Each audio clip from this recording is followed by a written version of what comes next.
Welcome back, everyone, to another episode of One for Safety, where four friends and indie filmmakers talk about all things. And I don't know why I'm looking at Leatrice's face and it's making me laugh, but I'm going to keep going. And it's always Leatrice that gets me for some reason. I'm always like, see your face and it makes me laugh. I was trying so hard not to laugh just now. I know, and I could see it. Like your eyes got really big and like surprise. So my intros are never going to be good, so I'm just going to keep going with this. But yeah, we're here with another episode where we talk about all things entertainment. I'm your host, Alex Dunn, and I'm here with my three lovely friends, Moses Navarro. Hello. Philip Long. Howdy. And Leatrice Chang. Hey. Yeah, well, this is going to be an interesting episode where we're going to shit on another film. As we did last week.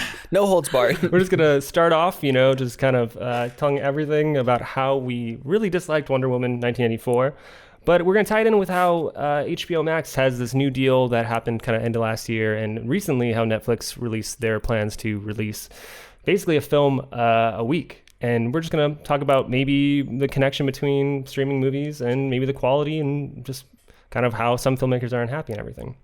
Before we do that, though, another thing that we've all been doing at home a lot lately is drinking. So, Moses, tell me what you're having.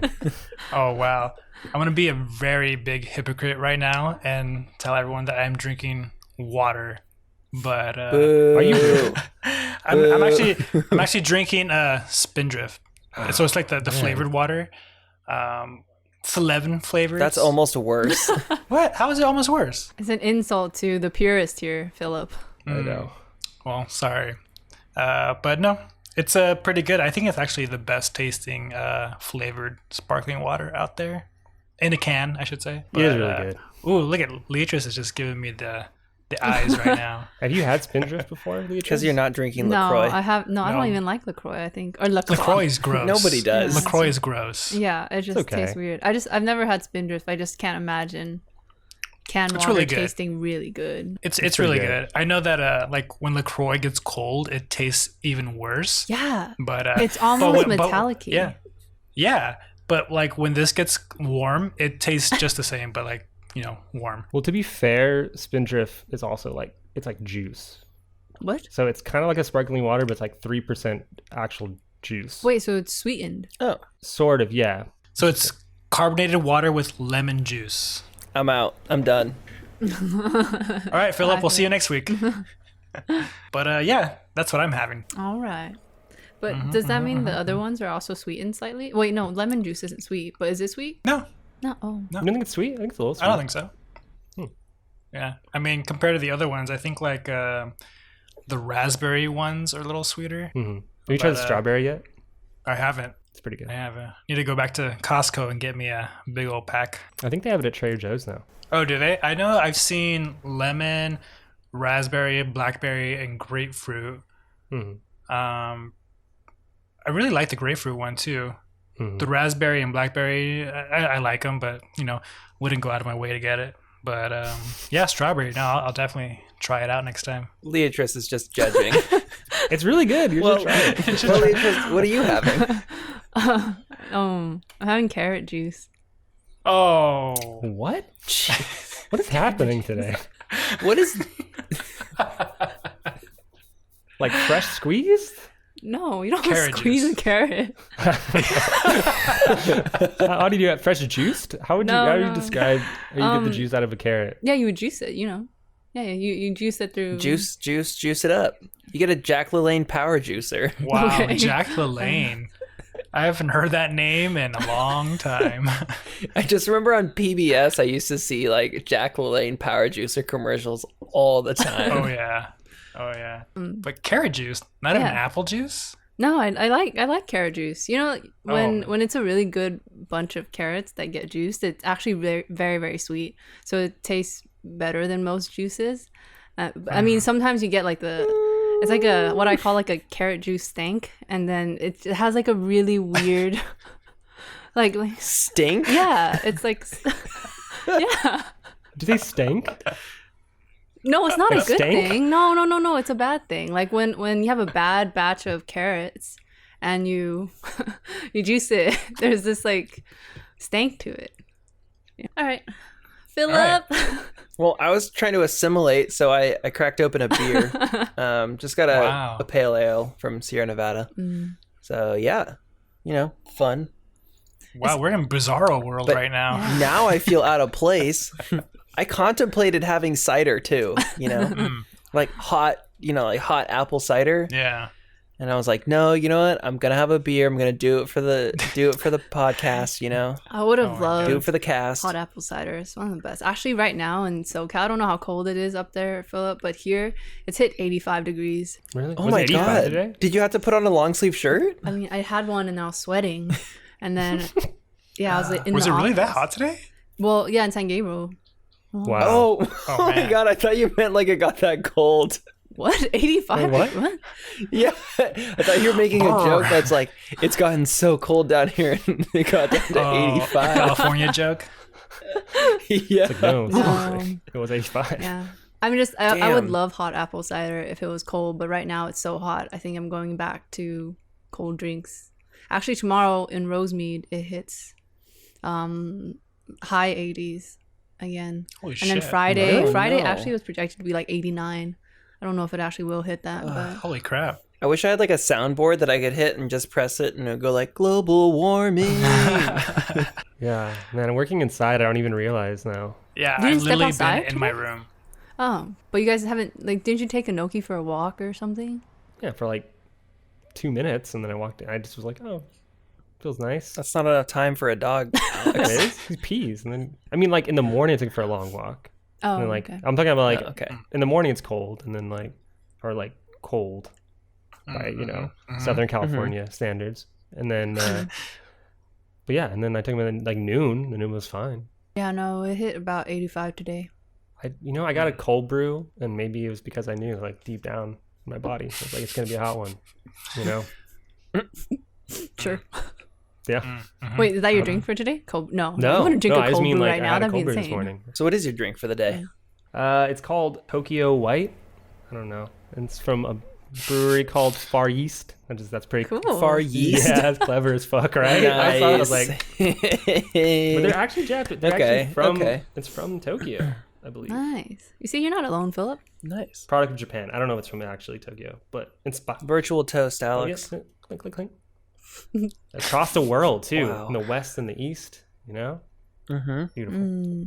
Wait, so what is it? Is it How's it? it's just an ale? Yeah, just white ale. It's inspired by Tokyo. I don't know Yeah, what it's that means. It's just stuff with alcohol. Yeah, it's fine. Somebody just stood in like, what is it? Is it Shibuya Crossing? And just like stood there and was like, I'm gonna make a beer. The description's actually really, really nice though. But I mean, it's too long. I won't read it all. But yeah, it's it's good, smooth. I guess Tokyo tastes smooth, is what they think. Maybe, I don't know. The rail lines are smooth. That's what they were thinking about. Yeah. The rail lines. Maybe. Yeah. Yeah. So Maybe they're smooth. really into You trains. can drink it on the train. Oh, That- wait. Is public drinking allowed in Japan? I have no idea. Oh, it's only in Europe? Oh. You're not even supposed to. It's like bad etiquette to drink like regular drinks. Yeah. On the street. Isn't it bad to what? even eat in public too? Yeah. Like you're supposed to like if you're gonna eat, you have to like stop and like eat and then Yeah. throw it away and then there's no trash can, so actually keep it in a bag with you and then Like you don't walk and eat or like walk and drink at the same time. wow. You like stop, drink everything, and then put your trash Wow, away. I've insulted a lot of people then when I was in Japan. I used to go to the convenience store, buy the rice balls, and just eat it as I was walking. I was like, wow, this tastes really great. you didn't And notice all not the even eyes on knowing. you. I don't know. I was too busy eating. But then also like there's the vending machines that sold CC lemon, and I love CC lemon.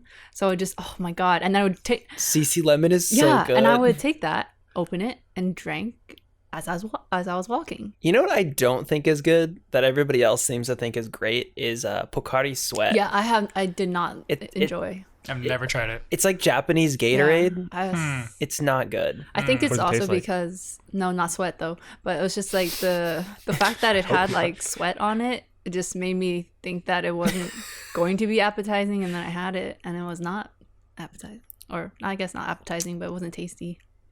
Yeah. CC lemon is great. That's true. That's a good point. You don't want to put sweat in your drink title. You know the funniest Well, it's weird Japan, you know. Yeah. the weirdest like fun fact I learned about Japan, because there's this guy on YouTube called Paulo in Japan. Paulo in Japan. Daryl's got her headphones on. I think his name's Paulo in Japan, and he's like, he kind of is like a guide for anyone who's like never been to Japan. And one fun fact he brought up is that if you walk your dog in Japan, you're supposed to bring a water bottle with you and wash down its pee, even just the pee. Like you're not supposed to let it like pee and then like walk away from it. Like it's actually bad etiquette. Wow. I thought that was really interesting. Cause I'm so used to be like, no, keep whatever, pee wherever, you know, and then like not even think about it. But apparently there it's like, maybe because it's so metropolis-y, like there's not a lot of like grass. New York City, are you taking notes? I know, Jesus. True that. Well, enough about Tokyo and Japan. Let's move on to other things that are not Japanese. Maybe they are. Maybe they're not. They could be. They could be. Yeah. We'll see. Leatrice, what's your weekly obsession? Funnily enough, it's about New York. There you kind go. of. Yeah. I've been obsessed with the Netflix series that just came out called Pretend It's a City. It's done by Martin Scorsese. And how is that? Oh my! I like fell in love. I was only meaning to watch just maybe the first 10 minutes to see if I liked it. But the first episode is really short. It's only like 30 minutes. But I actually just sat down and watched 3 episodes in a row because I was just so, I don't know. I just felt so captivated by. So I've never. It's probably bad for anyone who loves Fran Lebowitz, but I've never actually heard of her. And Martin Scorsese apparently is a really good friend of her, and I didn't expect him to do a docu-series. But this docu-series is just so well done. There's so much style in it. And it's from Netflix again, so I think that Scorsese has a good relationship with them now after Irishman. So he kind of made this really fun and quirky docu-series about this woman who has just lived this amazing life as a writer and a humorist. You know, she's just really funny. A lot of different guest stars. She's met and dined with some of the most famous people in the world, including not Muhammad Ali, Duke Ellington and his friends and stuff like that. And she's lived through New York in the 70s, and she talks about New York in a way that makes you really want to go there. One of the things that she says is that something about, if you've never lived in New York, we already dislike you because you've never had the guts to do it. Because New York being like a really tough place. All right, It's relax. kind of a mean thing to say. Yeah, but then the way she says it is just funny. Because she says it jokingly and she talks about New York in a way where you kind of just want to go. Yeah. And that's my obsession. So you're gonna go? You're gonna go get some of that cheap COVID housing? Yeah.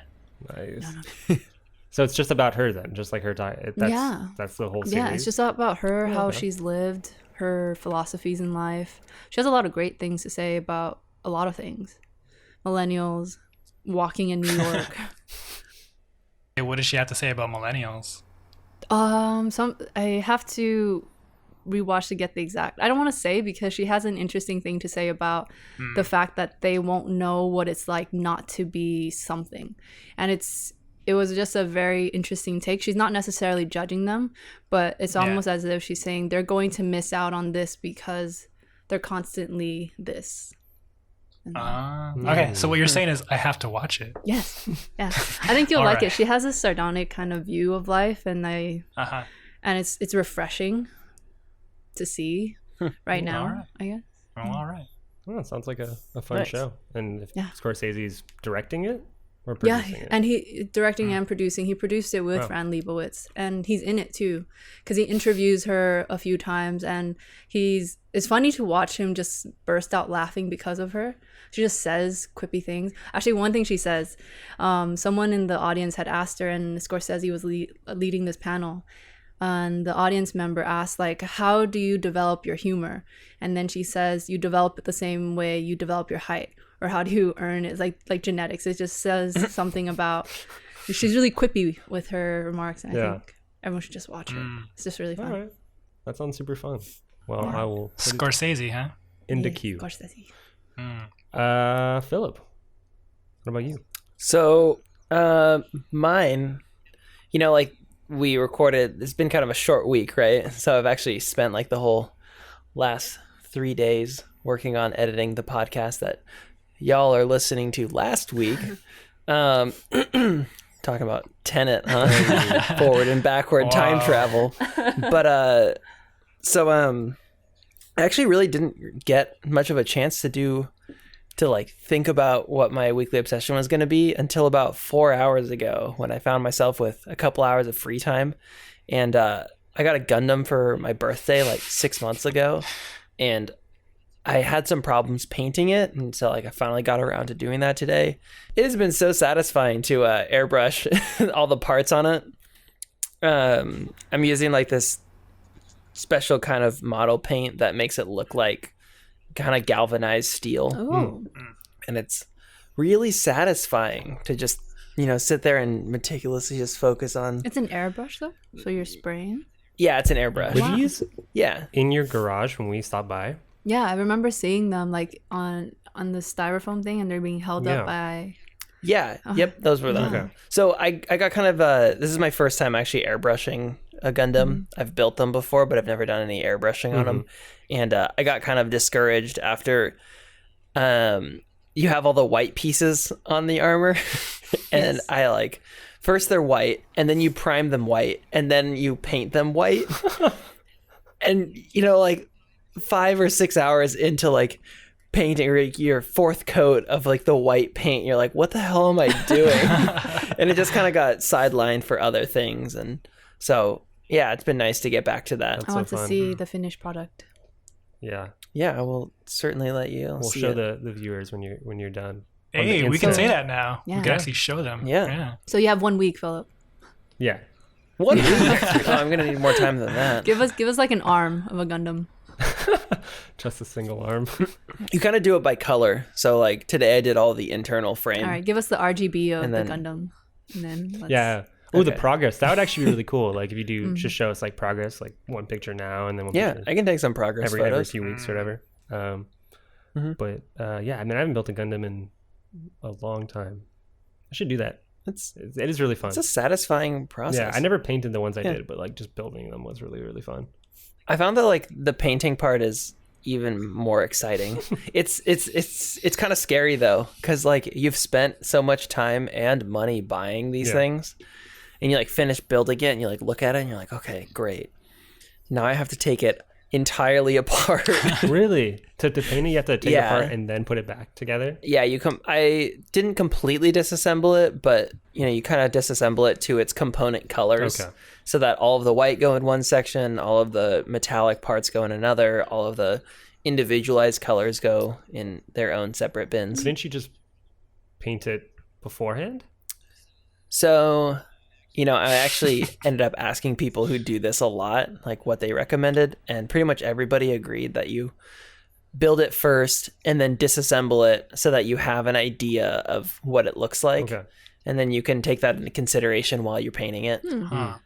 Okay. Okay. Kind of That's like interesting. little things of like, where do you clip it? Because you use these little tiny clips to hold the pieces as you spray paint them. Yeah. And it's like, well, where do you hold it from? And you want to like hold it from like the pieces that aren't going to be seen, so that if the paint is a little bit uneven in that spot, it's okay because it's going to be hidden. Yeah. Okay. Okay. That's really interesting. Yeah. Wow. Phillips hobby hour over here. Yeah. Yeah. Learn more about Although- Gundams. I will say, when I was a kid, I used to build model fighter jets all the time. So I was never like good at them. Like my dad had to help me a lot, like especially with like decal placement and like painting and stuff. Because I was a kid. I was like 7 years old. I didn't have any patience or attention to do it, but I knew I wanted to do it. And not much has changed. I still don't have patience or attention to do a lot of things, but I can appreciate building the models and stuff. So Yeah. My first model was actually a fighter jet that my dad got me. Ooh, which one? And it was one of those old like Tamiya ones where you have to use like the super glue, probably like yours. And he just kind of gave it to me, like gave me a bottle of super glue and like walked away. And I was like, hey, I used to do this when I was a kid. Like, you can do it. And I was like, hey, cool. And I finished it and the thing was just caked in super glue. It didn't look like a jet at all. That's funny. Yeah. That sounds like a kid would be doing it for sure. I think I would do Yeah. it now as an adult too, to be honest. No, you wouldn't. No, I'd probably just glue it. I mean, you should see my like present wrapping. It's terrible. Oh. Moses, what are you obsessing about? I actually thought about this today. I was like, what have I obsessed about? And I thought I didn't have anything that I obsessed about, but I actually did. I have this like routine of watching, just a TV show right before I go to bed, or any TV show right before I go to bed, just for background noise and while I, take off my contacts or something or get ready for bed and whatnot. And that show used to be The Office, but obviously The Office is, it's no longer on Netflix. And good. So I was just like, damn, all right, well, we can do another episode on why you hate The Office later. But no, I just thought to myself, like, damn, what could I put on that, like, I don't have to really pay attention to, but something that I could enjoy. And then I went on Amazon Prime because, I watched Tenet the other night, and I saw Scrubs on there on Amazon, and I was just like, hey, I've seen it before. I'm like, hey, it's been a while since I've seen Scrubs, and I just started watching it, and I just remember how like silly and like I wouldn't say stupid, but just like I'll just say like really, really silly it is, and like it doesn't take itself really seriously a lot. No, definitely. And and so like I really like the daydream aspects of it, and it's kind of like a cartoon, but live action. And I think the Dr. Cox character is hilarious. Like I just. There's a character called Dr. Cox? Yeah. Dr. Cox. Yeah. Oh, okay. Yeah. Yeah. And like COX, right? COX, yeah. No, it's because one of the doctors at my clinic is named Cox, and it's KOK. So I was like, oh, is there? Man, I love that show. Yeah.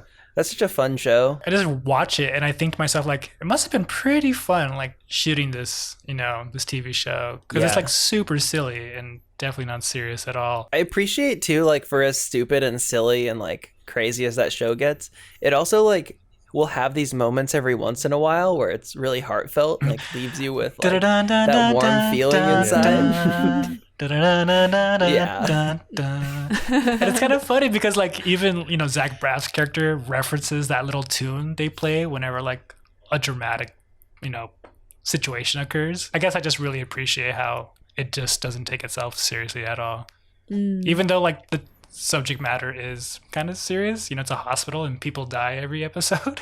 Yeah. Is it all on Amazon Prime, like the entire series? I think so. It has seasons 1 through 9 on it, so I think it's the whole thing. Yeah, sounds about right. Wow, I didn't realize it was past that 9. That it ran that long. Yeah, he ends up leaving, doesn't he? Zach Braff? Yeah, so I think he ends up leaving to a different hospital, and then he comes back as like a teacher in med school or something like that. Or actually, I think the main character becomes not Zach Braff, but Donald Faison's character, Turk. Yeah, and I think he becomes the main character at the hospital. Yeah, I heard like the last. I haven't seen it in so long, and I don't really remember it. But I've heard like the last few seasons are kind of when he left, it wasn't as good. Like it kind of. Oh my god, it's like The Office. It took a little bit of a dive. That's how all those shows are. Like that 70s show and that. Like I'm trying to. You know. Oh, that 70s show is rough after Topher Grace left. Gosh. Yeah, Topher Grace kind of made that show. Yeah, what it was. No, that brought back some memories. You just saying that because I used to watch like Scrubs and that 70s show, and I'm trying to think what else was on at the time. But like for dinner, like when I would be eating dinner as like a kid and stuff, like we'd throw that on, and so some good memories watching those shows. So I'm gonna have to check that out too. I guess that leaves me. That's you. What's yours? I don't want to, like Phillip, because of the short week, I feel like I haven't had a time to obsess about really anything else. So I might be repetitive, but I'm going to change it. It's slightly different, is that it still goes to Tsushima, but specifically it's the Legends mode, because me and Phillip finally jumped on it. Yeah. Which we were trying to corral Moses into doing too. Moses, get over here. Get in here. I'll be right Beatrice, there. Get a PlayStation 4. I'm going to drive the Chico tonight. You don't have to go. Wait, it's online, bro. You don't have to go anywhere. He said to go over there. Get in here. Get in my lobby. 2004? You're going to like go play Halo over there or something? Brandon and I are still trying to get the PlayStation 5. So if that ever happens, then see you there. Also, side note on the PS5, I actually saw like a model at Target. That shit's huge. It's pretty big, dude. It's pretty massive. Yeah, it's large. It's huge. It's a big boy. I mean, it fits. It's large and in charge. It's like, I don't know. If you can like lay it flat and stuff, and it kind of doesn't look as bad when it's flat. But standing up, it's pretty silly. Yeah, it's pretty silly. Yeah. So do you need like your own? Do you have your own case for it No. at your house, like a little bookshelf It's right behind, specifically it's right- dedicated It's for like it? behind this. It's like right here. You can't see it, but no, it's like the entertainment center. Like around there's like some speakers and a vinyl player and that's all it's on there, and it fits. It's big enough. But yeah, enough about my home decorating. But Legends, Legends, we finally got to play. It's really good too. It's really, really, really good. I didn't think I could like the game anymore based on just talking about last week. That's the Kurosawa mode, right? No, it's No, it's the multiplayer mode. Why is that one more fun? It's not like more fun. It's just that it's it's taking the idea of the story and then making it multiplayer and like taking the kind of like RPG-ish elements to a multiplayer type of thing where you can pick a character and you upgrade that character as you go along, and there's different modes, and there's a story element, but there's also like a survival mode. So you can play with other people. So like me and Philip have gone through, I think, just like part 1 of the story so far. And then we also did like a survival mode where me and him paired up with just 2 random people and like played like a 4-player match of just trying to survive like 15 waves of enemies and stuff like that. And it's just really fun. They made a game that you almost would just attribute to just being a single player game and like made it multiplayer and like super enjoyable. And even though I really want to finish the single player, I still think about the Legends mode a lot right now because it just was so fun and enjoyable just to kind of jump on there. And I didn't expect there to be a really great multiplayer on top of a really good single player. What's cool too, what I've found that I really enjoy about it is that the single player is it's relatively grounded in its like historical roots. So, you don't have like magical superpowers or anything like that. And then they kind of took a little bit of a pivot, and so it's almost like the frame of the multiplayer is you're listening to a storyteller tell the legend of Tsushima. So rather than it's kind of taking the stance of the game that you're playing as a single player is like what really happened, quote unquote, and then the Legends is like how it gets told over generations. And he's telling these stories, and it's like there's elements of fantasy and like spirits and stuff. So the game feels markedly different from the single player experience. Oh, I see. Which I think is like a really neat idea. Yeah, definitely. Like the art direction sort of changes. So like you kind of have this natural beauty of the single player, and then you have this kind of surrealish, like almost painting-esque type feeling of the multiplayer. So not just only do you get this kind of like fun, different style of play, but like visual style that's like also different. Yeah, they did a really, really good job of doing that multiplayer. I think so too, especially with like vast open world games. When they do have multiplayer, it tends to feel kind of tacked on, like they kind of just took the same assets and slapped it on and like pushed it out. And this feels like, there's not as much content as like say a game like Call of Duty might carry in its multiplayer, but like there's enough like attention to detail that you actually feel like whoever came up with this idea like cared about the multiplayer experience. Yeah, actually, when I saw the screen caps that you sent me, Alex, the photography mode, I guess, I was like, wow, looks so nice. And I like put your face behind that mask. Yeah. No. Yeah, I mean, and it's funny, I'll send more pictures of the single player. You could definitely see the immediate difference once you see those photos and that, because it's just the art style is like completely different. It's more based in like nature and the colors of. It's still like art. It still has that kind of like Japanese art style, but like it's not as like, I don't know, surreal. I guess is the best way to put it for sure. But yeah, I'll send those over so you can check those out as well. But yeah, that's mine. So yeah, short week, but still slightly different obsession. So moving on, we are starting a new segment on the show where we try to shout out an artist of a different kind of facet, whether it be someone who does music or a film. But this week we're actually trying to do a Twitch streamer. And specifically friends of the show and someone that Mo's went to school with, Clint, and his girlfriend Lindsay. Clinton. Yeah, they have they have a Twitch stream called the Grungy Dumplings, and where they play mainly just Nintendo games. They're both based in Japan right now, where they're teaching as a job, and they've been out there for a few years. So he went from UCLA out to Japan, and their stream has definitely been picking up, and it's really fun to see. And you get to kind of see a bunch of different things, whether it be Super Smash, or they do Animal Crossing, I think, and sometimes he does his archery that he actually does. Which is like super actual fun. Archery. Yeah, he's done a few streams where he does his archery. I forget the correct name. I'm sure there's a correct name in Japan, like specific type of archery that he does, but it's really cool to see him do that as well. So check their stream out. Is that why you got the Tokyo beer? No. It's weird though. There's been two references to Japan, right? No, we've had a lot of references to Japan. This is Japan the episode. Yeah, Gundams. Oh yeah, Gundams. CC Lemon. Speaking of, has anybody seen the videos of like the giant Gundam they're doing over there? Wait, I thought it's been going for a while now. Oh yeah, I know, but it's just, I don't know. I think it's really funny that like through 2020 and all the shit that's going on, they're just quietly over there like building a giant robot. I don't expect anything different. They keep trucking on. So do you know the history behind Grungy Dumplings? Why do they have like a logo that's... It's dumplings, yeah. It's really pretty adorable, actually. Their artwork. They drew themselves as dumplings. Oh, so cute. I don't know why they're grungy. He's kind of, I think, a 90s kid like us. So so maybe punk just rock old music? enough. Yeah, I'm assuming that's where it comes from. But hopefully, if he's listening, he can correct us and tell us why it's called Grungy Dumplings. Yeah, Clinton, send us slide into the DMs. Tell us why. Grungy. Because I know you're not wearing flannel over there. Yeah, maybe he is. You watch the stream and find out. Oh, maybe he is. Oh, yeah. I'm trying to think what he wore last time that I saw. I don't remember. Well, so moving on from that, we're going to move on to the topic of the show, where, again, we're going to be talking a bit about HBO Max and Netflix and all the different kind of streaming services that are now putting a bunch of movies just direct to streaming, and basically how 2021 has become the year of streaming films. And one of the big first ones that happened, even though this was kind of end of last year, was Wonder Woman 1984. So just to kind of bring us into the topic of the show, just because it's fun to start with just shitting on a film. So tell me how much you hated Wonder Woman and why. It should have ended after the first scene. I wanted to turn it off after the first scene. I feel like the first scene of the little Amazon games gave me everything I wanted in another Wonder Woman movie. Oh, and, wait a second. I totally forgot about that scene. Yeah. No, I was thinking of the mall scene. Oh.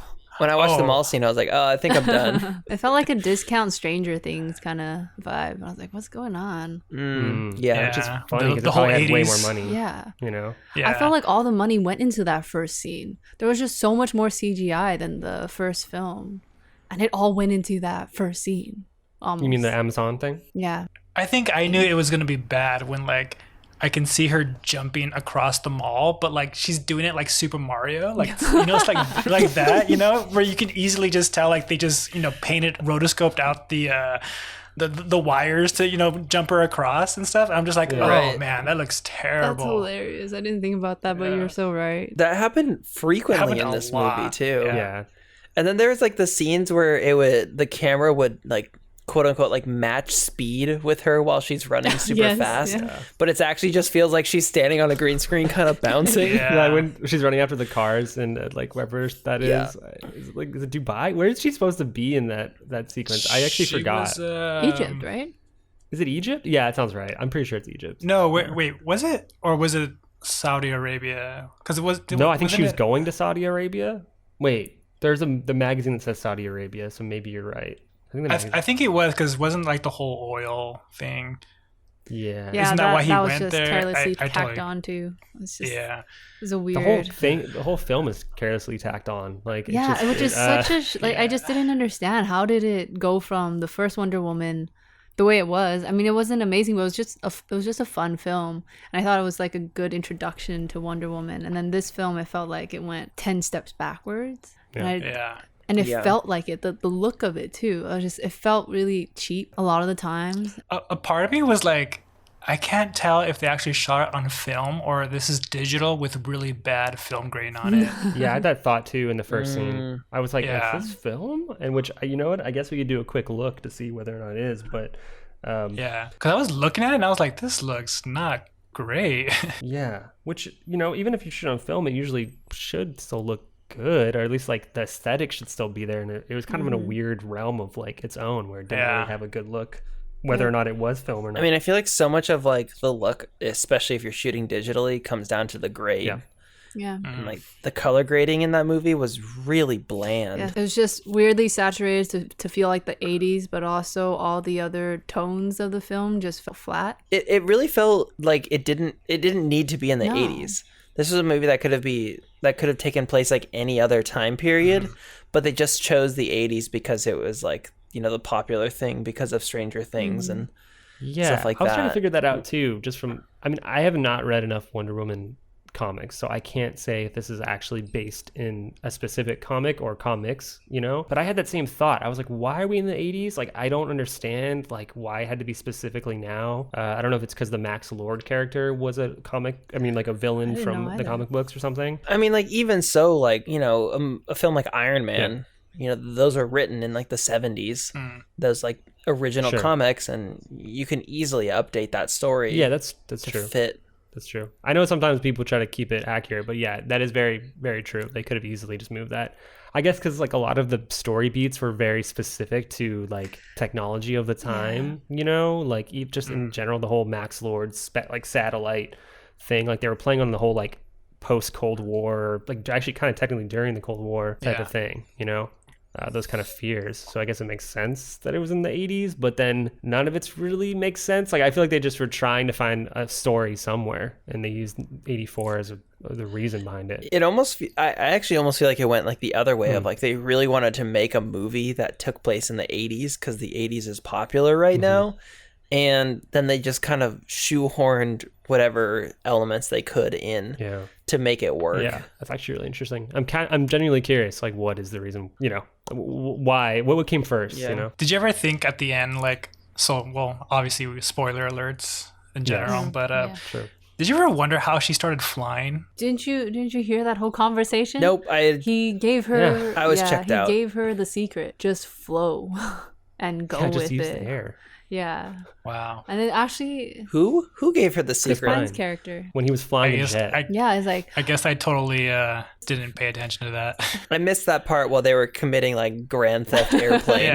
That was so dumb. I mean, that was one of the worst ways to explain how she made or got her invisible jet. I was like, what? She's like, oh yeah, my father did this. It was one of the greatest things he's ever done, and I've been practicing this, and I've only ever been able to do it with a coffee cup, and I can't find it again. So she's like, let me try this on something that's 10 times the size. No, bigger. more than 10 times. And so much more complicated. Also, the idea that a pilot from World War One is able to pilot a modern fighter jet. It's just the same buttons, dude. You just like flip the switch here, flip the switch there, you know? It's all the same, right? But also the explanation for him coming back. I was just thinking wait, what? He just took over someone else's life?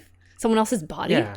For how long? Because With she the wished family? it. Yeah, I was like, what? And then she only found out because he said the magic words, and all of a sudden she turns and she's like, oh, it's him. And then they go to Chris Pine. I was just thinking, this poor guy shoehorned into this role, and he was just like, you're really just a sad body double for Chris Pine's character. Why couldn't he have just reappeared on his own? And it's funny because Max Lord at one point says, do you want him to come back for real? And I'm like, wait a minute. If you can do it, why did the stone not do it? Why did it decide that we needed to Freaky Friday this situation? Like, it didn't even make any sense. The stone in general doesn't make sense because really, like, so she's losing her powers for bringing him back. So there's like this grand thing she's losing. Kristen Wiig's character becomes kind of a mean person. That's what she loses. And she gets super amazing powers. Yeah, and people think she's more attractive and she's more socially, accepted, and like it's just like weird, like that's all you lost in return. Like the stone doesn't understand equivalent exchange, you know, from like, you know, it's not an alchemist. It doesn't make sense anymore. The stone's just making its own rules. You have super strength, but you have no legs. Have you seen that meme about Kristen Wiig's Cheetah character? They were like, it's like a picture of her, and like the director says to the costume designer, oh, this character is supposed to be socially awkward and like kind of a nerd because she's a doctor and this and that. And then the costume designer's like, I got it. I'll put glasses on her. Yeah, that's like all I changed. She like took off like her pants and then took her glasses off and she's like, we're good. Took off her pants, slid down her shirt to turn it into a dress, showed off her legs, put on some heels, and could walk in them, and then that was it. And the other guy from the day before who literally wouldn't help her pick up her papers was just like, oh, wait a minute. That was gross. It makes me wonder how much of a hand the production team had in the making of the movie, because I feel like the original Wonder Woman was kind of this movie that frankly for whatever reasons, they didn't really care about it, and they were like, "Here, Patty Jenkins, go do whatever you want," and they like let her do it, and she made like a great film. Frankly, like maybe it wasn't like incredible, but it was a few tiers above anything that DC was putting out. Yeah.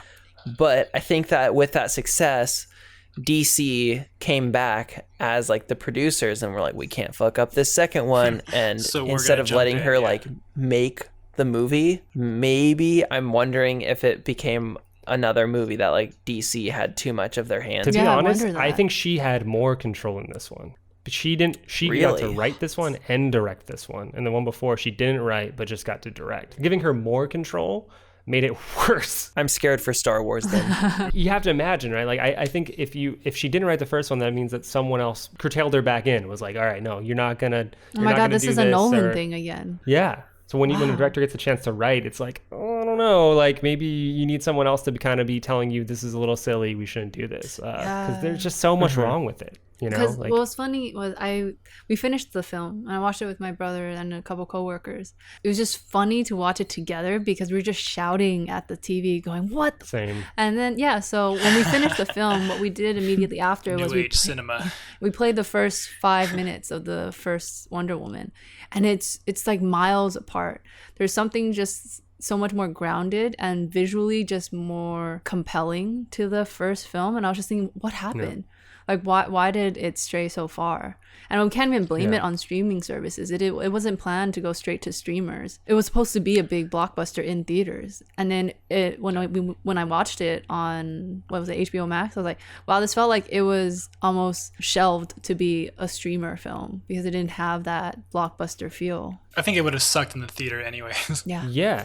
Can you imagine having to pay $20 or Yeah. something, to go see this film, and then like, I would have been upset if I had paid for this movie I ticket. know, Yeah. me too. I wasn't Me upset too. about paying for Tenet. I was okay with that, but like I would have been upset to pay Yeah. for this film. So sad. I still like Gal Gadot as Wonder Woman. She has surprised me, but the film itself, wow. Again, it's like not her Yeah. fault. Like it's basically screenplay's fault. Just because there's Oh, literally almost every scene. I think you could probably find something wrong with what's going on. Like why is Cheetah a cheetah? Like Cheetah's not even the apex predator.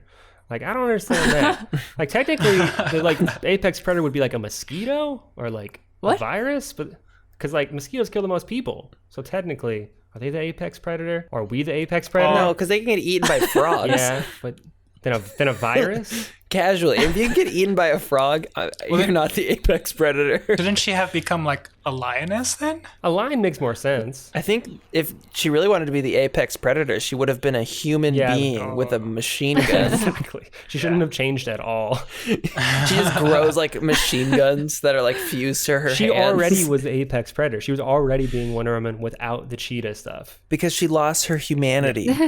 Yes. Okay. Actually, it says apex predators Yeah. are just predators at the top of a food chain. You don't have any other predator coming after you. So I guess a cheetah, like you said, a lion Human. too. Sure. A lion Crocodiles. seal. That kid from Chronicle who likes to crush Yeah, cars. guys. He's the apex predator. Magneto. Oh, apparently the great white shark was originally considered the apex predator of the ocean, but then the orca has proven to be Yeah. the apex predator of, Yeah, I've heard that of too. the shark. The orca was like, get your shit out I of here. literally called a killer whale. Like, what's Yeah. good? It's like that's what I do. But Free Willy. Yeah, exactly. Or T-Rex. Can you imagine if she had turned into like a T-Rex? That would be really funny.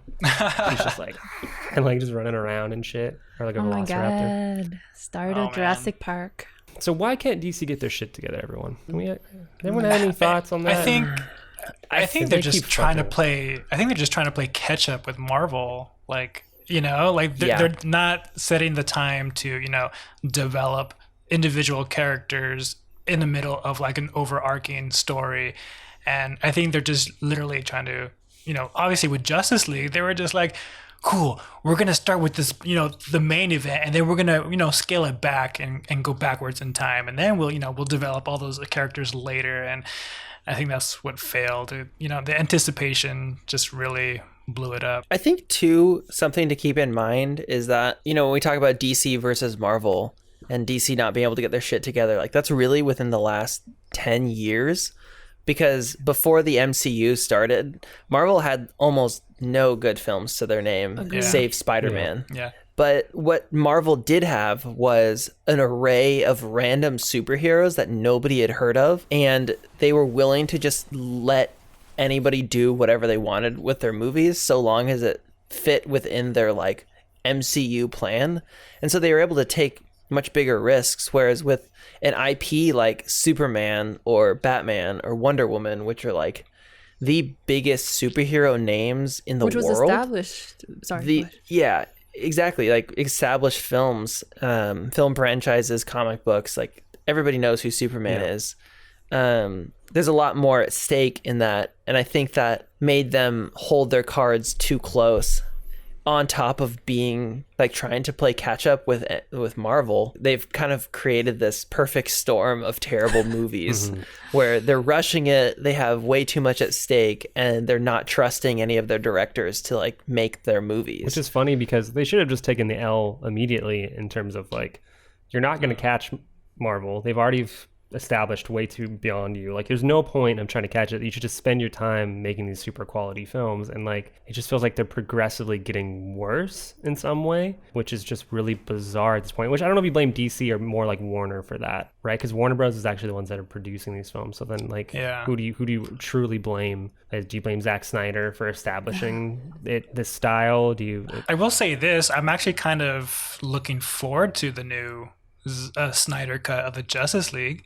I am not. Like, I'm just curious. Is that gonna get released? Yeah, HBO Max. Right? Yeah, cool. I've been watching the first one, to be honest. Maybe don't watch it. Yeah, watch the Snyder cut. It's just weird because DC played like the worst imitation game they could have when they started their own DCCU, I guess, to like piggyback off what Philip had said. Like they were established, but then also, did you guys watch the animated series for Justice League when you guys were younger? No, but I know it's good. It was fantastic. Really good, right? Like the characters were extremely well developed. They held to what was the original idea or concept of their comic book counterparts, and they were flawed, and they had spent the time in the animated series to develop how their superhero nature is kind of conflicted with one another, because Batman is very different from, let's say, Superman and Wonder Woman. And it was very, very well written. So I think that the success of that versus, translating it into the live action films, something just disappeared. I'm not sure what it is. It's really hard to tell at this point. I think it's a mix of what you guys have already said. Probably rushed it too much. Probably put too much faith in someone like Zack Snyder. They're letting, in this case, maybe they put too much faith in someone like Patty Jenkins when they thought, you made Wonder Woman, it's so pretty sad. Good, which is really sad because I was like, Wonder Woman's probably their best attempt yet, and they just to see how poorly done 1984 is really sad. Also, DC, the DC films they're having a lot of like legal issues right now. Say what? Oh, really? Oh, yeah, like I think the guy who plays Cyborg, I think, what was his name? Ray Parker. Yeah. Like, he accused, I don't want to say it because I don't want to get it wrong, but there's definitely some like legal issues going on, and I think it involved like harassment. Wow. Yeah, and like I don't think he's even gonna come back for any more movies as Cyborg. Like, he might get recasted. Yeah, it's not looking good for DC at all. DC, start it over. Just keep making comic books. Go back to making comic books. Call Nolan in. And just bring him back to his roots of the Dark Knight, even though it's not really his roots. Hey, I want Joseph Gordon-Levitt as Nightwing. Yeah, that would be really fucking good. Call him up. That was the biggest tease ever. I was so mad when they were like, "Oh, Nolan's done. We're going back." True. He was so good. He could have been so good. I was like, "You asshole!" He could have been so good. Man, what if, right? Yeah. What if? Yeah, grounded Robin. So sick. Can you imagine Christian Bale as Batman and then like Joseph Gordon-Levitt in like the classic Robin suit? It's just this huge contrast between like and he's like, golly gee, Batman. Dude, I think that'd be actually really good. Those little Robin Hood booties. Oh my god. Yeah. With the curved up toes. Wow. Joseph Wow. Gordon-Levitt in a red and yellow leotard. Yeah, I wish he had that outfit, but then he was really serious. Like he spoke like he did in The Dark Knight Rises, but he was really like dressed like that. Like, and no one could take him seriously because of just how ridiculous he looked. So I know, like Leatrice said, that technically this wasn't meant to be a streaming film, but based on this, does this give you any worry about like the streaming films that are coming up? Like, are you worried that like, are they rushing these things? Are they like, is the quality potentially going to be worse because of this? Like, I don't know. What do you guys think? I mean, at least with the Warner Brothers deal, I don't think these films are going to be worse or better than they would be, because these were films that were already slated to be released in theaters. Yeah. And I don't think that the format of the film is going to change. I do think the way we experience them is going to change. I think the bigger worry is like how these are going to perform financially. I mean, streaming services at a time it was a good place for indie filmmakers because it didn't need much money, right, to land on it. Now all the big directors are heading to streaming services. That's my concern, is that now Netflix and HBO or Warner, that all the money that they might have reserved for new filmmakers to just like try, all that's going to be like, okay, let's give it all to Scorsese, let's give it all to Nolan. Well, he won't take it, I guess, but everyone else, and we'll give 6,000 to Robert Rodriguez. All he needs. Did you know he made his first movie on Wow, 6,000? I didn't know. It's me, famous filmmaker. Robert Rodriguez. Okay, that's fair. I mean, it's hard to say whether or not they'll affect the quality moving forward. I think they're just going to start aiming low now. So you think it might affect the quality? I mean, I think so. Well, I mean, when I say aim low, I don't think they're going to bank on, big blockbuster movies anymore. So I think they might, change the direction where, everyone was doing comic book adaptations where maybe now they do, more character driven stuff, and maybe not like story quality changes, but I do think they're going to start, thinking more financially sound investments. That's a really good take, though. I didn't really consider that, but I think that's really true. But historically, financially sound investments ends up being a formulaic film that is or was the Hollywood blockbuster. So this idea that already for streaming services, their revenue isn't generated like a world premiere would be for a big theatrical release.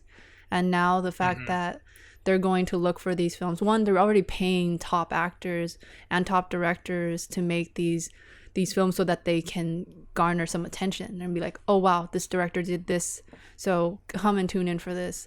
All that money is going to go into them, and if one of them is financially successful, I'm worried about the subsequent filmmakers that come through or have the opportunity have to somehow mimic or mirror that type of formula. It has to look like this now. Yeah, but I do think, though, I mean, look at some of their shows, though. I do still think there are big budget, epic type things. Even like you look at HBO Max, you have, HBO in general, right? You have Game of Thrones or something, right? Like that didn't lose quality. So, I mean, I don't know if we might see that change, but I mean, hopefully not. Like, I'm genuinely curious. I was trying to look up really quick, like, what was the budget for something like The Irishman, which was 160 million, which, like, to them, it's like, well, it's nothing. Like, but, like, I mean, to them, it's probably like, that's nothing. To us, it's like, that's crazy. But, when some of these films are in the 300 or 400 million range. I wonder if we'll start to see kind of a decline in film franchises. Maybe. Because something that I've kind of started to take note of is the number of series that we're starting to see for things that we used to consider film franchises. So like Star Wars obviously is like gonna come out with like 9 or 10 series and only one film on the docket. I mean, as a Star Wars fan, that's kind of concerning to me, because I think it's kind of a roll of the dice. You're either going to let them have more creative freedom with less budget, and we might see some like gems come out of that, or we're going to see just pumping out content for the sake of content, quality or quantity over quality, which I think is something that Netflix has proved is not a great option. Like for the number of shows that Netflix has gotten right, there's like 150 other ones that are these like terrible shows that it's a pretty terrible ratio, which like on a classic network like would never fly.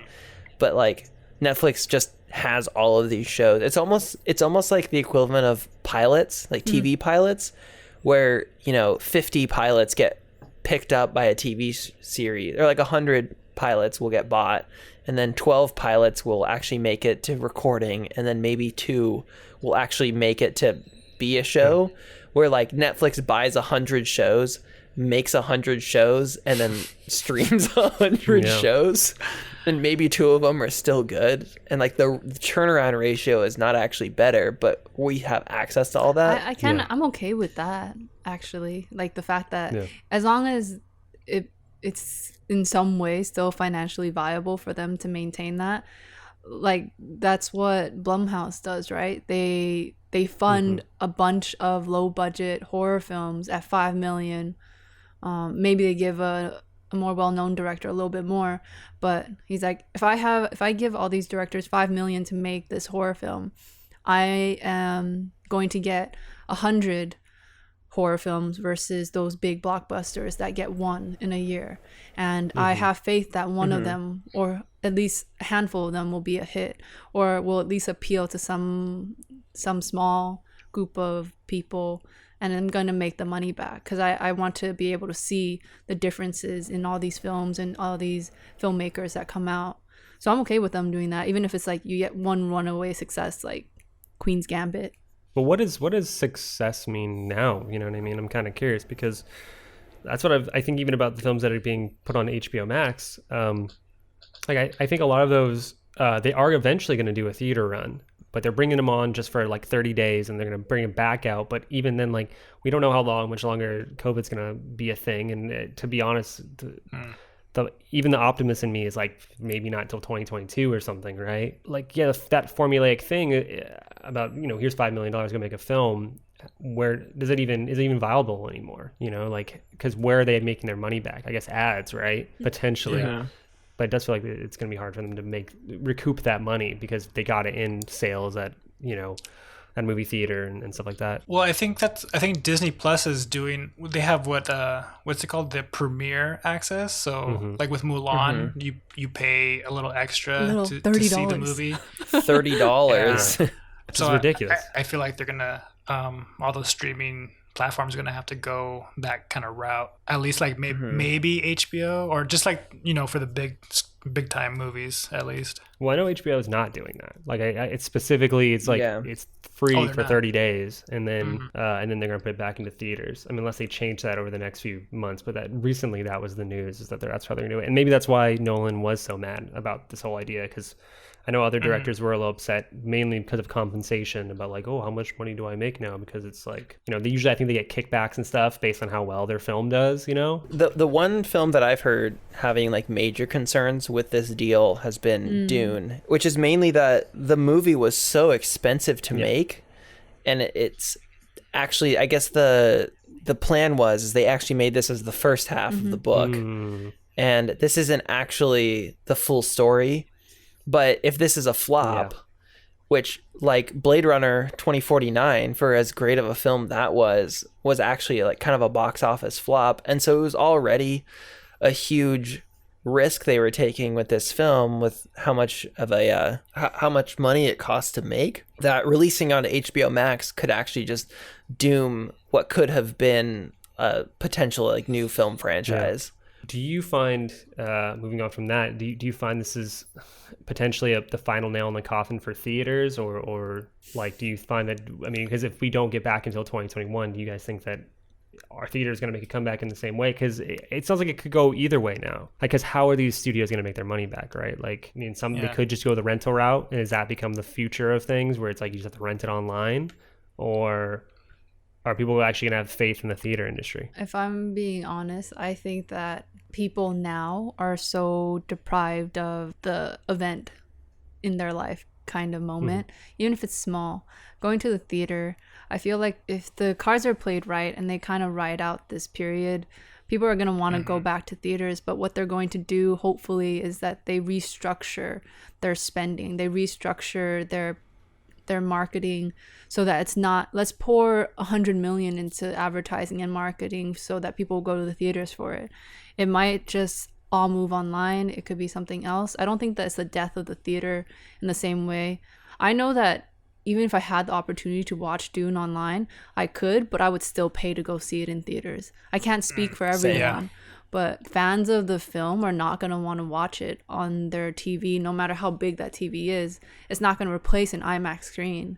It's not going to replace a Dolby sound space. I mean, I agree. I don't think it's the, complete nail in the coffin. Because I know once we can safely go back to the theater, like, I'm buying the fucking first ticket, But I don't think they're going to totally abandon, the streaming platform. I think what they might do, or what I would do at least, is, release it in theaters. And if you want to watch it at home, pay a little extra. Maybe not $30 extra, but, at least the price of admission of a ticket, which is, getting out of hand anyways now. It might go up. If I were them, I would just try to, double down on these both viewing experiences. Yeah, I think I agree with you there that they just need to find some kind of a middle ground. I don't think that this has to be the nail in the coffin for theaters. I really don't think... I can't wrap my mind around the idea that people are just never going to want to go to a theater again.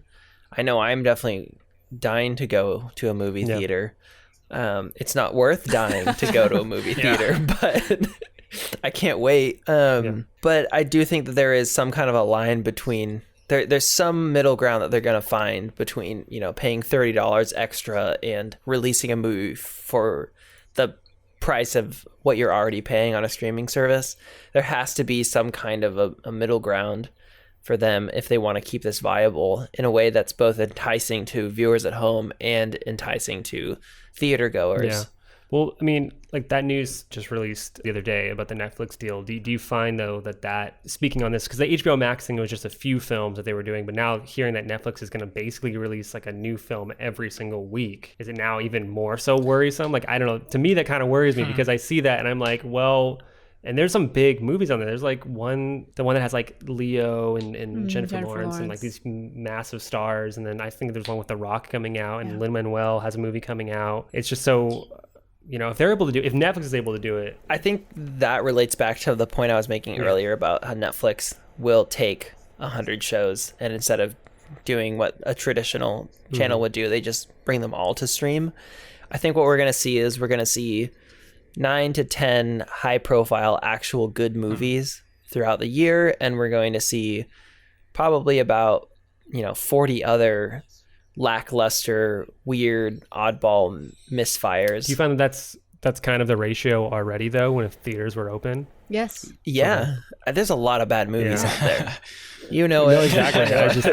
We've worked on them. Yeah, exactly. I guess that's why it's just, I don't know, hearing this Netflix thing kind of worried me, because there is still a lot of great quality films that come through Netflix that I've seen even just last year. And so seeing this, I was going to ask if you guys think the quality drops on streaming, but I think we all agree that it doesn't. Like, I don't think it changes anything. So then speaking about our boy Nolan, this is something I wanted to throw in there too, because he was really upset, obviously, because he's like the savior of film. I feel like he tries to make himself out to be a little bit, which is okay. Him and Tarantino, he brokered that Kodak deal, which is great. He's trying to keep film alive, which is really awesome.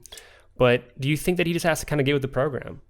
Like, does he have to just kind of be like, well, listen, like, Tenet didn't do maybe really well. Like, is he going to have to just be like, well, I got to start doing the streaming thing. Everyone else is doing it. I think it comes with the right I don't think so. Now. Not just, it's because Scorsese said it himself when he did Irishman. Why did you choose Netflix? Like, they let me do what I wanted. That's what I'm saying. Yeah, so if a streaming platform like Netflix, now a production company, goes to Nolan and is like, I know you're really upset at HBO, but why don't you come to us? We got something great for you. Yeah. And then maybe he will, because the thing about HBO is that it is headed by Warner, and Warner has a lot of control over it. And maybe that was his issue with them as a franchise, like as a brand. And maybe it just takes someone a little bit more independent who's not had its roots in theatrical releases, but they're like, we've always been streaming. We love you as a director and as an artist. So what do you want to make? Just tell us. here's the money, run with it. If anybody needs to get with the program, it's probably going to be production studios. These huge, the ones who are funding these multi-million-dollar blockbuster projects, they're going to need to find a way to shift and to keep filmmaking enticing from their standpoint. And I think that as far as like 2020 and 2021 have been, these are really just like catalysts towards a problem that has already been coming. Like the decline of quality blockbuster films has been coming for some time. You know, like I think that I was going to the movies less and less, not because I didn't have the money to do it, because like I was actually coming up in a time where like I actually finally had the money to be going to the movies on like a more regular basis. But I found that there was just like less that I wanted to watch in theaters, because so many of the blockbusters that come out look and sound and feel like the movie that came out a month before it and a month before that. And Hollywood has just reached this point where so many of the films that are coming out are just kind of cut and paste, fill in the blanks of the last movie. And I think that they're going to have to shift away from that model if they want to be able to keep up with new platforms like Netflix and HBO that are willing to take those risks, that are willing to let directors do what they want to do and are able to take that business away from them. Because if they don't update, they're gonna lose it. Yeah, I think at some point Nolan has to not break, but just bend a little. I mean, come on, dude. Like, we all want to be in a theater, but you know, just the given state of affairs in the world, it's, you know, slow your roll, I guess. To be fair, I actually have no idea how upset he is about this. You know, like He's really steaming. He's just walking around his gigantic house, just pacing just like, all day. He did call HBO Max like the worst streaming service, and like, you know, he was pretty pissed. I mean, I get it, like in the world, the state of things is his biggest concern. Yeah, is what you mean? Yeah, and also the way entertainment works is that the turnover for emotions and forgiveness and like new takes is just so short. I don't think that it's a make or break deal for him. I really do think it just takes the right person to be like, hey, I know you're upset with this, but let's talk business. Because at the end of the day, he's not going to stop making movies. I just can't imagine that he would. But like, if let's say all these production companies and big studios decide to go down, or not decide to go down, but have to go down, where is he going to go? He's gonna be like, I want to make my movie. So go back to your roots, dude. Like, who pays for the movies? Like, no, he's out in the cold trying to figure out where he's gonna make his next movie, and Netflix comes out in a trench coat and he's like, "Hey, kid, you want to make a movie?" I mean, yeah, right? Because like, it's not like he's paying for these movies. These big studios are, and if they come up to him and say, "You could shoot on film, you can, you know, we'll give you whatever you can run a." An actual spaceship into the moon if you want. Like, you know, you can do whatever you want. Like SpaceX, yeah. Yeah. So yeah, we got Elon Musk in here. He can help produce this thing. But I think he does have some like financial investment in his movies, because I think Syncope is his production company. I mean, maybe he does a little bit, but I feel like Warner probably gives most of it. Yeah, for sure. I mean, I'm sure he has a deal where he gets points off the back end for, you know, sales or tickets sold or whatever. Yeah, I'm generally curious for how that breaks down, because it would be sad to see him not try to make, but based on like the way he makes films, I'm sure he won't. By the time he probably makes his next film, it will be like after the pandemic, and he'll probably be like, we're back in theaters, we're back, you know. Yeah. And then he was like, God damn it, I just transitioned online and now we're going back to the theaters, god damn it. Sounds like some boomer, you know, who's just like, he doesn't know how to like log into his email or something, and he's just like, how do you make these? You know, that's a hot take. Like, that's how he sounds, but instead it's like him having to figure out how to make a movie for Netflix, you know. Also, you heard it here first, Christopher folks. Nolan. Christopher If you want to hire us, we still love you. I would be honored.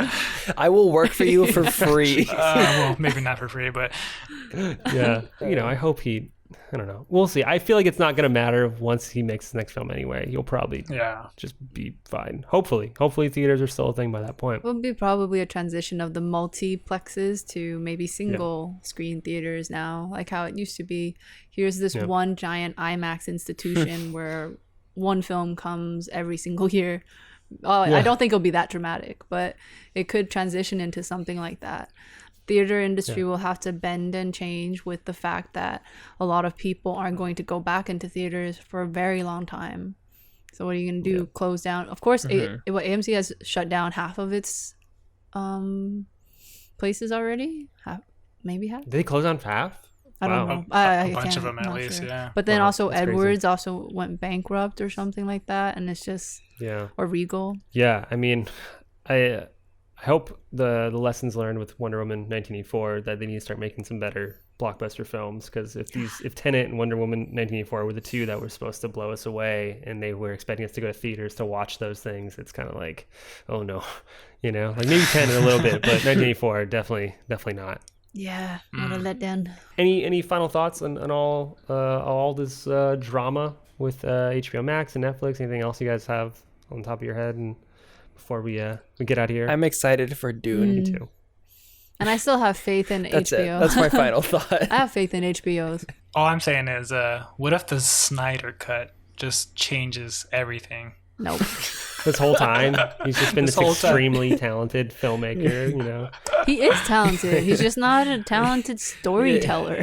He's I'm very just telling you, visually he should be he should be a second unit director. Yeah. Like imagine Christopher Nolan makes a movie, and then when they're about to have an action sequence, they're like, "Hey, Zack Snyder, come in here and do the thing that you do."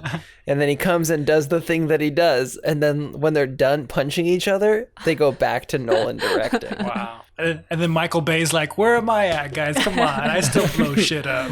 It's like, all right, you get one explosion. Michael Bay. He's making Transformers 27. Wow. To the rest of time. And he's not sad about it. No. Not at all. No. He's fine. Listen, I don't hate Snyder that much. I don't hate do Snyder really at like all. I don't hate 300. Nolan at all. I don't hate do Snyder at all. dislike Snyder a lot, Oh, really? but I Okay. don't hate Snyder. I think that 300's good. I think Watchmen's good. I think everything else is very questionable. And in fact, some are just really, really bad, like Sucker Punch and like Batman versus Superman and pretty much everything Justice after. League. Everything after Watchmen. I actually didn't. I couldn't get Oh, okay. In all fairness, Watchmen was wasn't not very good. good either. Really? Not if you've read I've the read the comic comic book, Watchmen was not It that was good. okay. I mean, it's visually cool. visually You got cool the visuals for down. the first hour and a half, and then it got gratuitous and also messy, and then drawn out. And I was like, That's the comic. There's a lot in that comic. You got. you know who did it right? HBO. The comic with is the great. Watchmen series, though. I That was still haven't right. seen it, so I will Yeah, me Fantastic. check it out. Great. It's definitely in the queue of my HBO Max. So, well, I think with that, then we hope that these films that are coming out with HBO Max, there's besides Dune, there's still a lot of other great films on that slate. So I'm really excited. I mean, Matrix 4 is on there, and which I'm really kind of curious about how that turns out. Disney Plus got us a lot. Godzilla versus King Kong. Sopranos prequel, Prequel, film, yeah. whatever it's called. What is it? The Saints of Newark, I think it was called. I Yeah. think that sounds right. So there's definitely a good lineup for the HBO Max films, and in the Netflix there's definitely some heavy hitters in there too. So I'm excited. Even Disney Plus, there's actually some good ones too. Even coming out this month with like WandaVision coming out Yeah. Friday, Oh my God, 2 days I'm from now. excited. So I'm curious how that one Hawkeye is. spin-off too, Yeah. where his daughter, Hawkeye. Yeah. I'm so excited for Yeah, Hawkeye. there's- Riot. Hawkeye is my favorite comic Oh, book series. I Yeah, read the I haven't read it, but I've heard it's really good. I will send you all of them. Okay, Great. I hope you do. Genuinely, 'cause I've almost bought them a few times and I didn't. They're so good. I've always heard really good things. Matt Fraction and David Aja, if you're listening, I love you. Somewhere they just have one single tier. No joke. Oh God. No joke that I have Oh, Hawkeye on my wow. wall. Oh, man. And it's been on I'm my curious. wall. That's actually not what I expected you to grab. I thought you were gonna grab one of the books Yeah, for a same. second. Oh, no. Yeah, I have a framed photo of it. This is my favorite frame from the series. Damn, Cute. that's pretty sick. Hawkeye is like my lifetime. Whoa. Oh shit. I think He's it's my because it favorite was Jeremy superhero. Renner. I wasn't like, oh my God, this is an amazing character. I think I needed a little bit more. They didn't give him much. Oh, I'm just specifically excited that they have cited Matt Fraction and David Aja's run as their inspiration for the Oh, nice. show. Holding out for them. So are you gonna be more So. critical of it though? Because it's like you love it so much. Oh, probably. I'll probably hate it. Hope not. I'm excited for Maybe Haley you'll fanboy. Steinfeld. She's gonna play the daughter. Oh, Shana. Man, I haven't seen her in anything in a long time. Kate Bishop is just her. She's the other Hawkeye. There's more than one Hawkeye? Yeah, Are someone they the has to. Hawkeyes? Oh God. No, she's just also Hawkeye. Wow. Okay, we're ready to Take us away, go. Alex. All right. Well, we're gonna close the episode out there with my bad dad joke. So yeah, thanks for listening to another episode of One for Safety. There's a little bit of a hefty one. I know we've talked about streaming before, and it's always kind of somber, but it's the reality we face right now, and it's just we hope that, you know, as much as I've maybe shit on Nolan a little bit, I do respect what he does for the film community, and I hope the theaters do come back. I miss theaters greatly, actually. We all do. Yeah, especially us film nerds. Thanks for listening, and yeah, please follow us on Instagram. Join the Discord community. It's all on our Instagram on the link tree. So if you go onto the Instagram, the One for Safety one, all of our links are on there. We have stuff on YouTube. You know, listen to us on Apple Podcasts, Spotify. If you're listening to us now, I'm assuming it's one of those two, unless you're listening on YouTube. But yeah, join the Discord community and join in the discussion. Give us suggestions. We'd love to hear what your thoughts are on this episode and any other episode, and what you'd like us to talk about. So until next time. This has been One for Safety, signing off. Bye. Bye. Bye.